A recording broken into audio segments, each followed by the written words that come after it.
Stray is a game where you play as a cat. 5, 10, 15, 20. If there's any way to instantly win over 90% of the human race with your game, it's by making the protagonist a cute fluffy animal. I say that, and then I remember that Wolf Simulator exists. But Stray is nothing like that garbage game, cause Stray is actually good. Developed by Blue 12 Studio, the makers behind Stray, this game is a chilled-back, story-driven, puzzle-based exploration game that occasionally turns into a pure horror game for about 5 minutes. Oh my god! Run for your fucking life! If you've played games like Journey, Firewatch, To the Moon, or any other laid-back games like that, and enjoyed those, then you'll love Stray. And as a person who's very aggressive in every game that he plays and has the attention span of a goldfish, I actually surprisingly like those kind of games. It's a nice change of pace from all the this that every AAA studio pushes out every single year. Being able to just sit back and wander around this beautiful world is a nice change of pace for once, and by far one of the best parts of this game is just its sense of exploration. It's not an open world game, thankfully, it really didn't need that, but it does have multiple smaller zones that are just so fun to explore. I've always thought that a smaller world with a bunch of interesting stuff in every corner is a lot more fun than a massive map that's just fucking empty and big for the sake of being big.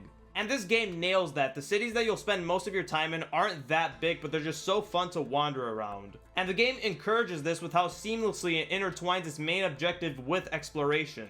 Exploring is tied directly to the main story, and honestly at some points I didn't even realize that I was doing stuff for the main story. I was just trying to see everything that there is to do in the cities, and I just so happened to stumble upon stuff I needed later. It doesn't hold your hand at all and instead encourages you to go and try to figure it out by finding stuff in the cities to use and asking people around in order to progress in the main story, and I love the way it was set up. As much as I hate shit like Morrowind's fucking riddle objectives, sometimes you also get tired of the hand-holdy waypoint markers and just want to try to figure it out by yourself, and this game does that flawlessly while at the same time not being too confusing.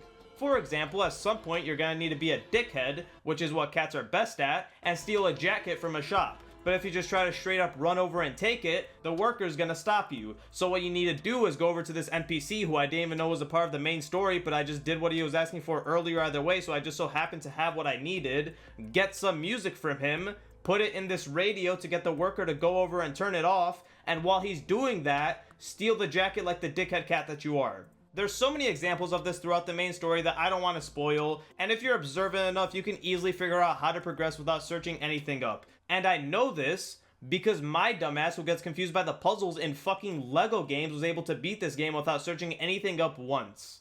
Although I did get close up, this clock riddle over here took me an embarrassingly long time, and I got real close to searching it up until I realized how much of an idiot I was. Wait, I'm a fucking idiot. I am such a fucking idiot. It's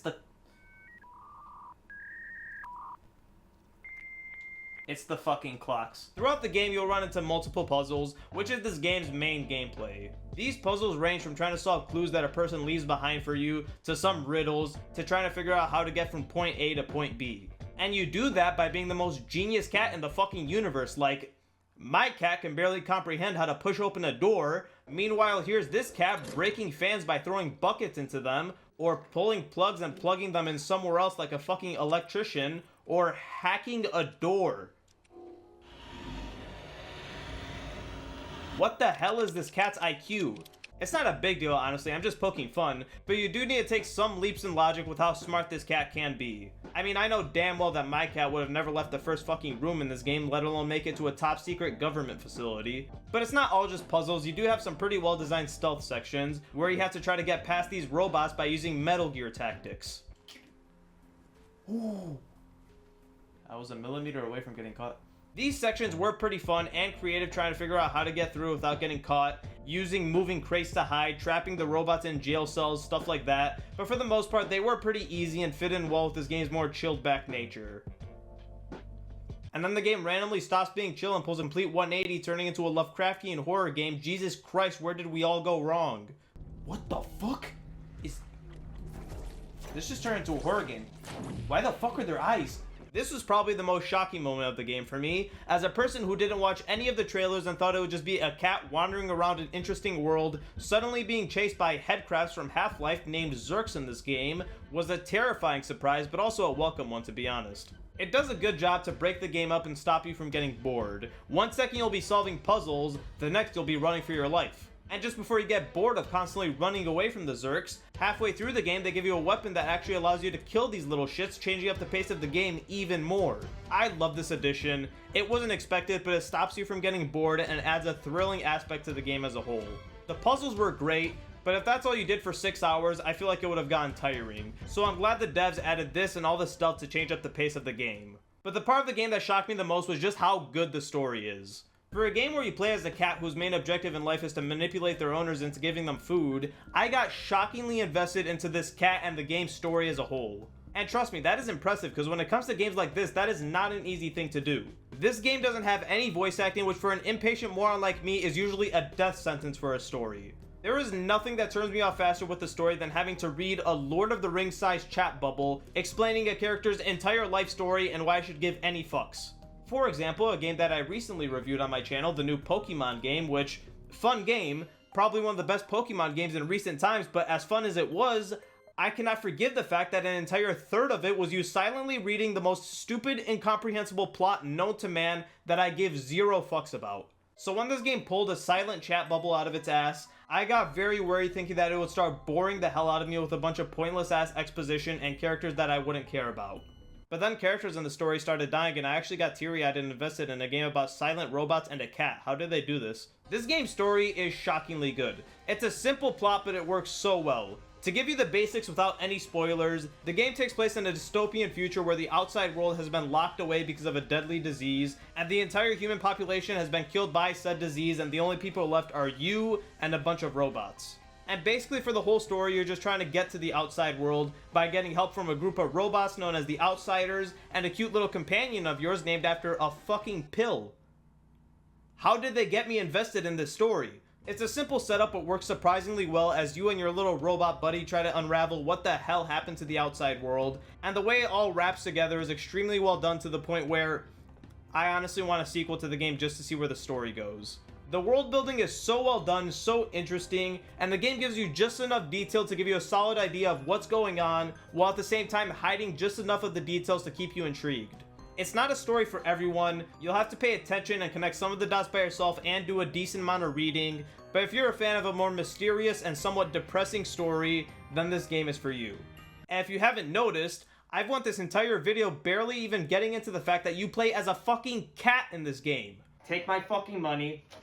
Take my fucking... If you're a cat lover like myself, then no matter what, you're gonna love this game. This game is made for cat lovers. I mean, there's literally a dedicated meow button. Press circle to meow. They have a dedicated button to meow. Alright, I love this game. You have the option to scratch up carpets and walls and drink out of little buckets of water, and you feel all this on your DualSense controller. How the fuck can you not love this? I love how they nailed all the mannerisms of a cat. You know, their dickhead nature of being aggressive towards everything, or knocking stuff down like a douchebag, or being idiots and getting shit stuck on their head. They even nailed that confused walk that they do when you put on any type of clothing on them. Oh, I got my little backpack.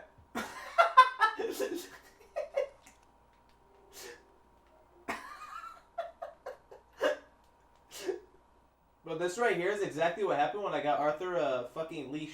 This game is 100% worth it, and I love the fact that the devs didn't try to stretch the game's length out to make it $60 by adding stupid stuff like backtracking for half an hour, or a million boring-ass tailing missions.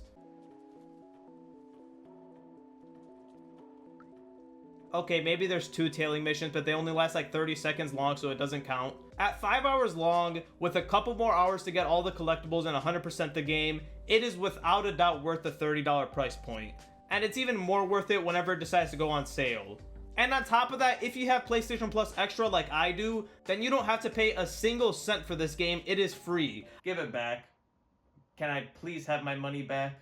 I was able to have this great experience for free, so if you have extra, give it a shot, you'll love it. Either for the story, or the exploration, or the simple fact that you're playing as an adorable cat. The final verdict for this game is an easy 9 out of 10, and it is 100% worth your time. Sure, it's not for everyone, but if you're a fan of this style of game, then you're gonna love it. In an era where every game comes out either broken or with no content, this is a breath of fresh air. There is no BS here like extra editions or having to wait for updates or game-breaking bugs. It's just download or insert the disc and enjoy.